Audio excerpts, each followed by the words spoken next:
Hi friends, నమస్తే.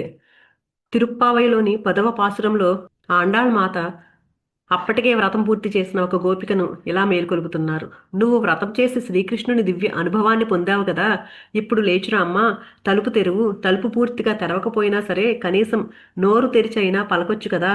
జ్ఞానం పరిమళించే తులసిమాలను తన కిరీటంగా ధరించే శ్రీమన్నారాయణుడు మనం చేసిన సేవలకు సంతోషించి మనకు కావలసిన పైరా ఇచ్చేవాడే కదా.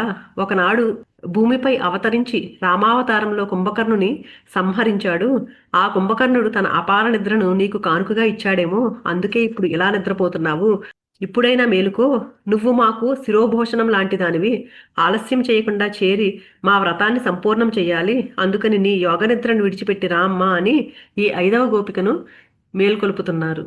ఇక్కడ నోములు చేసి కృష్ణుని సంశ్లేష సుఖాన్ని పొందావు అంటే బయట చేసిన వ్రతాలు కాదు, ధ్యానం చేసి తన ఇంద్రియాలను లోనికి మళ్లించి తనలోని అంతరాత్మతో ఏకత్వం పొందడము. అది ఒక దివ్య అనుభవము. అదొక్కసారి వచ్చిన జీవితం మారిపోతుంది. కానీ ఆ అనుభవం వచ్చిన తర్వాత కూడా మళ్ళీ ప్రాపంచిక అలవాట్లలో మునిగిపోవడం అంటే మళ్ళీ అజ్ఞాన నిద్రలోకి జారిపోవడము. అందుకే గోపికలు అంటున్నారు, లేచిరా అమ్మ, తలుపు తెరువు. ఇది ధ్యానంలోకి రమ్మన్న పిలుపు కాదు, ఇది ధ్యానానంతర జీవనానికి ఇచ్చిన పిలుపు. ధ్యానంలోకి వెళ్ళడం ఒక దశ, ధ్యానం నుంచి బయటకు వచ్చి ఆ జ్ఞానాన్ని జీవితంలోకి తీసుకురావడము మరొక దశ.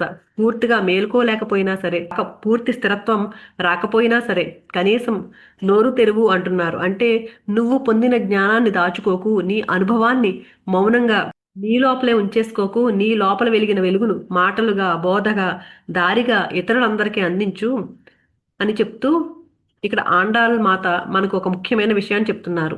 జ్ఞానుల దర్శనం కన్నా వారి మాటలను వినడమే చాలాసార్లు ముఖ్యమైనది. అందరూ ప్రత్యక్షంగా మహాత్ములను చూడలేరు, కానీ వారి మాటలు, వారి అనుభవాలు, వారి బోధలు మన హృదయాన్ని మేల్కొలుపుతాయి. కాబట్టి నోరు తెరువు అంటే జ్ఞానాన్ని పంచుకోమని, ఆ జ్ఞానాన్ని ప్రవహింపచేయమని. జ్ఞానం నిల్వ చేయడానికి కాదు, ప్రసరించడానికి. తులసిమాల అంటే ఇక్కడ అహంకారం లేని సత్వగుణ స్థితి. తులసిలాగా నీవు కూడా మౌనంగా, వినయంగా, శుద్ధంగా సాధనలో నిలిచినప్పుడు నీ జీవితం నారాయణునికి అలంకారం అవుతుంది. అందుకే తులసిమాల ధరించిన నారాయణుడు నీ సాధనతో సంతసించి సాధనకు కావలసిన శక్తి, సహాయము, మార్గము అన్నీ నీకే కాదు, నీ ద్వారా ఇతరులకు అందిస్తాడు. ఇక్కడ కుంభకర్ణుడి నిద్ర అనేది తమో గుణానికి ప్రతీక. తెలిసిన సత్యాన్ని ఆచరించకపోవడమే అసలైన నిద్ర. ధ్యానం చేసి జ్ఞానం పొంది మళ్ళీ తమో గుణంలోకి జారిపోవడం, అదే కుంభకర్ణుని నిద్ర. అలాంటి నిద్రను ఎందుకు ఎంచుకున్నావు అని ఆండాళ్ తల్లి ఇక్కడ ప్రశ్నిస్తున్నారు. అడుగుతున్నది వ్యక్తిగత మోక్షం కాదు, నీ వెలుగు మాత్రమే కాదు, సామూహిక చైతన్యము.